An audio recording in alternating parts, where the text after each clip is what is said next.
வணக்கம் நண்பர்களே, தமிழ் பிளாசம் சேனலில் லிச்சி ஃப்ரூட் ஜூஸ் எப்படி செய்கிறதுன்னு பார்க்கலாம். 250 கிராம் லிச்சி 2-3 டைம் நல்லா கழுவிட்டு மேலே இருக்கிற தோலை எடுத்துடலாம். இந்த மாதிரி எல்லா பழத்துலேயும் தோலை எடுத்துடலாம். உள்ளே கொட்டை இருக்கும், அதனால் கட் பண்ணி உள்ளே இருக்கிற கொட்டையெல்லாம் எடுத்துடலாம். மிச்சம் இருக்கிற பழத்துலேயும் உள்ளே இருக்கிற கொட்டையெல்லாம் எடுத்துடலாம். 10 பழம் எடுத்திருக்கேன் ஒரு டம்ளர் ஜூஸுக்கு. உங்களுக்கு எத்தனை டம்ளர் ஜூஸ் வேணுமோ அதுக்கேற்ற மாதிரி பழத்தை சேர்த்துக்கோங்க.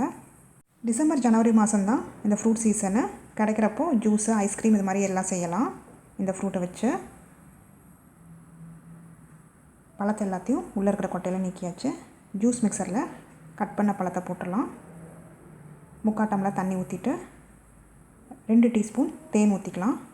தேனுக்கு பதிலாக வெள்ளை சக்கரை இல்லைன்னா நாட்டு சக்கரை கூட நீங்கள் சேர்த்துக்கோங்க.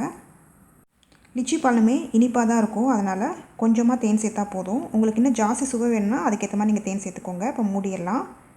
இந்த மூடி ஜூஸ் வடிகட்டுறதுக்கு மேலே மூடி போட்டு மூடிடலாம்.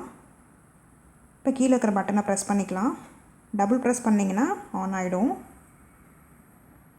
இது 1 நிமிஷத்தில் அதுவே ஆஃப் ஆகிடும். நீங்கள் பிடிச்சிட்டே இருக்கணும்னு அவசியம் கிடையாது. யூஎஸ்பி கேபிளில் நம்ம சார்ஜ் போட்டுக்கலாம். எங்கேயாவது ட்ராவலுக்கு போனோன்னா ரொம்ப யூஸ்ஃபுல்லாக இருக்கும்.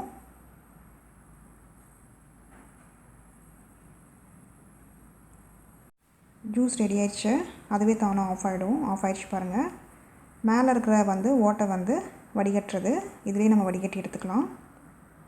உங்களுக்கு கூலிங்காக சாப்பிடணுன்னா ஐஸ் கட்டி கூட நீங்கள் போட்டு சாப்பிட்டுக்கலாம். இல்லை அப்படியே குடிக்கிறனால நீங்கள் குடிச்சிக்கலாம். சுவையான லிச்சி ஃப்ரூட் ஜூஸ் ரெடி ஆயிடுச்சு. இந்த ரெசிபியை செஞ்சு பார்த்துட்டு உங்களோட கமெண்ட்ஸ் என்னென்னு சொல்லுங்கள். பிடிச்சிருந்தால் லைக் பண்ணுங்கள், ஷேர் பண்ணுங்கள், சப்ஸ்கிரைப் பண்ணுங்கள்.